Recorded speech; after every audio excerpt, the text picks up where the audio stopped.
Well, I'm back on the road, and the second try walking above this bridge was successful. There was another person working there, and today in the morning I had got another long talk with Mirko, and it was really very nice. And I'm very often, and also in this case, I'm really thankful for meeting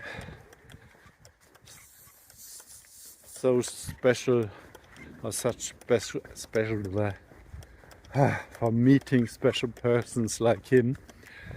Yeah, so that's really good.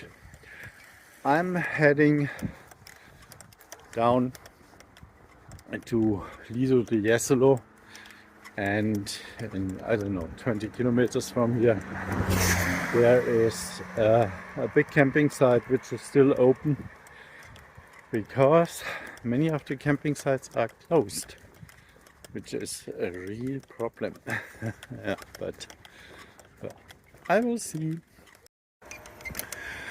I'm hiking now through Jesolo, and Jesolo is just a tourist moloch.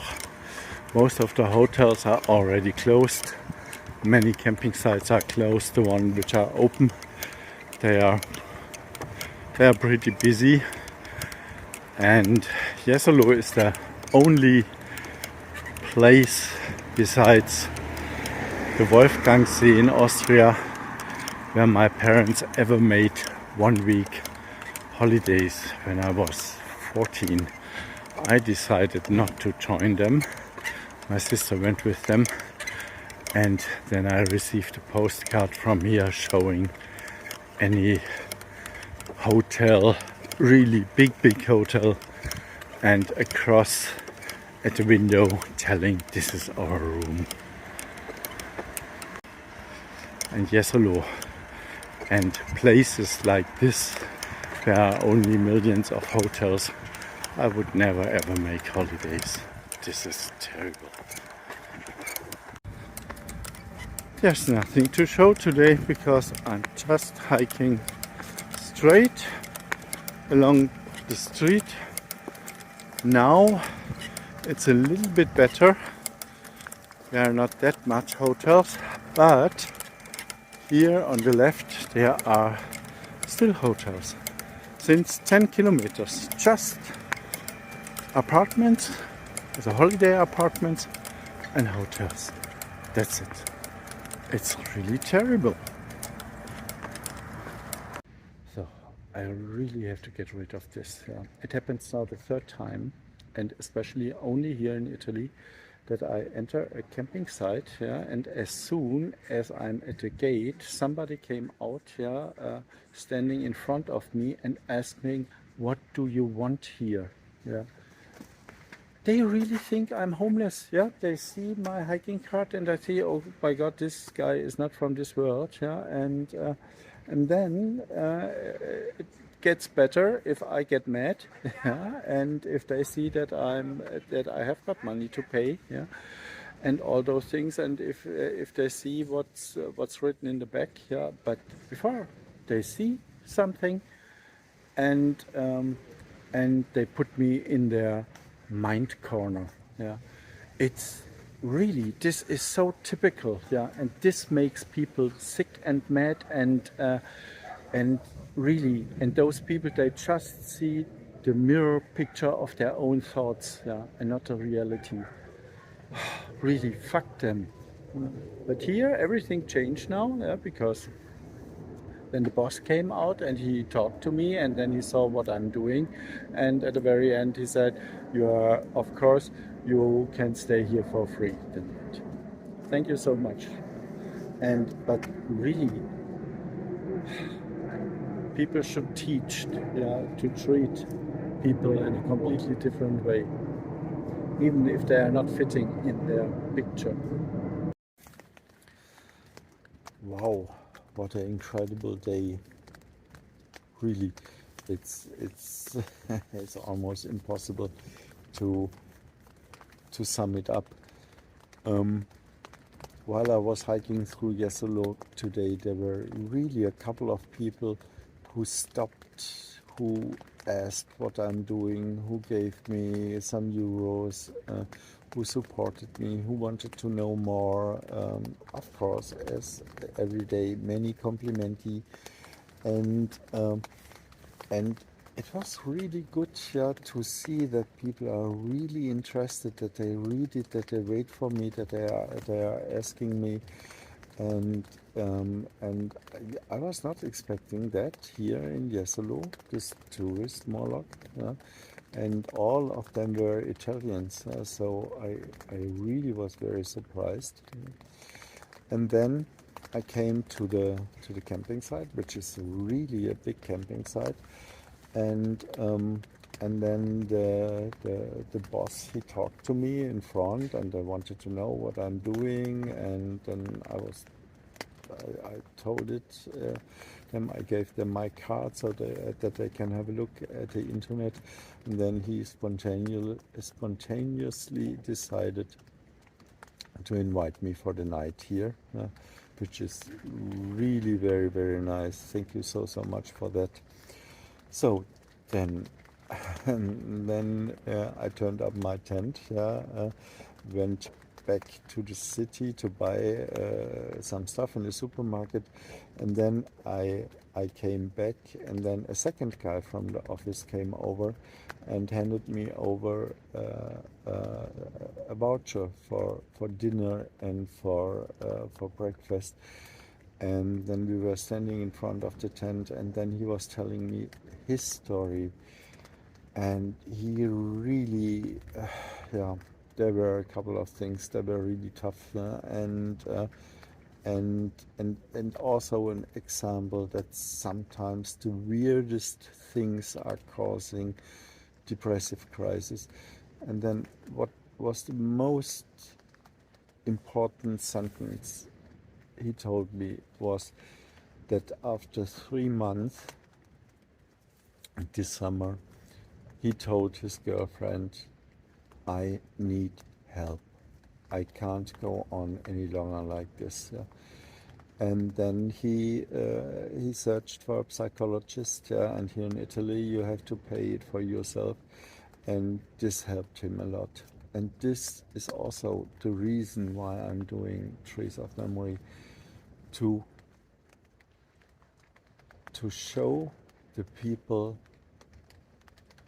that you are a really strong person, and that there is nothing you have to be shameful for if you say, I need help. I can't go on like this anymore. And if those people are searching active for help and for psychologists or whatever, this is the way it should be, because we are searching for help if we have got something with your heart, with our brain, with our lung, if we have got cancer or whatever. We always search for help and we cry out for help. Yeah? So it must be also normal to search for help if you have got a mental problem. And nobody of us choose to have a mental problem. Nobody of us is responsible for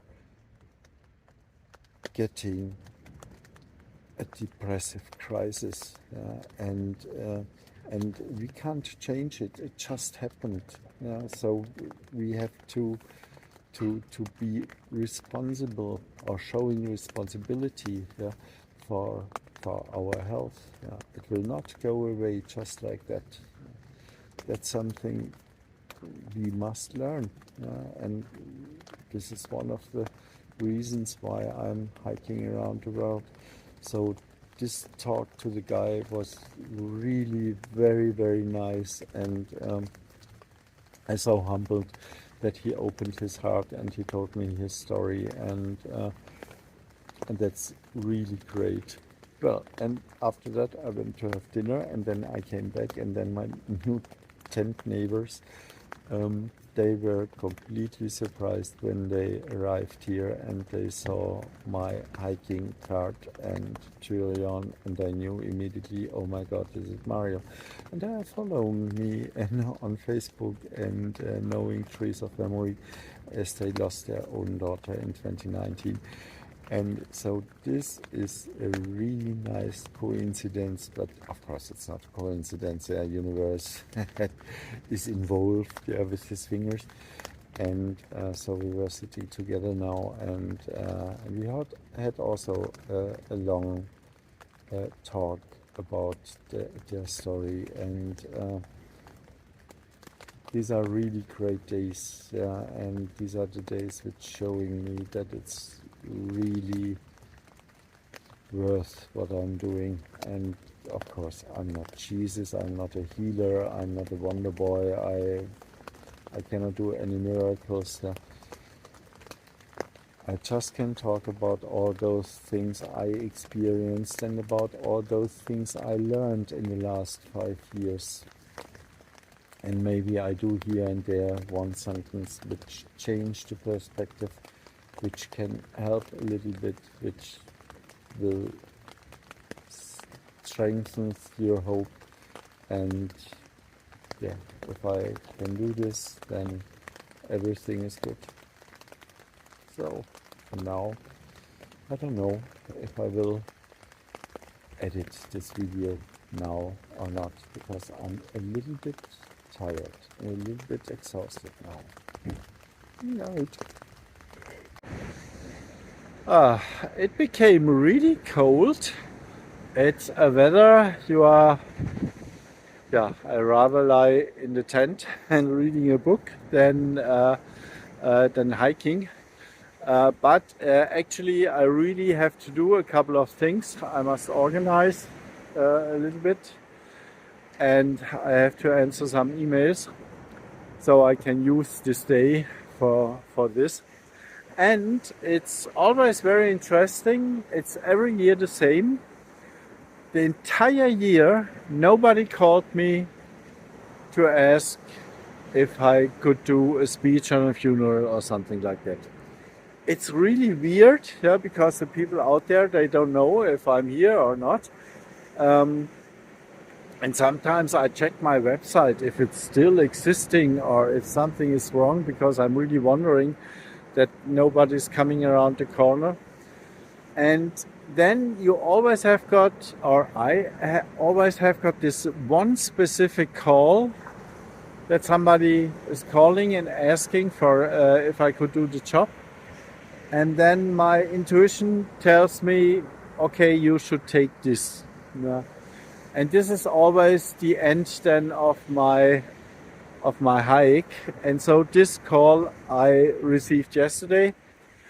They asked if I could do a speech on the 3rd of November, and then my guts were telling me, take it. Yeah. So I had to check now a couple of things if I really will make it. Yeah, if it's not too short in time for a couple of things, but I think I will manage this really well. So this means the end is near. Yeah, but I still have maybe a little bit more of weeks I'm hiking, and I just hope for good weather, especially dry weather.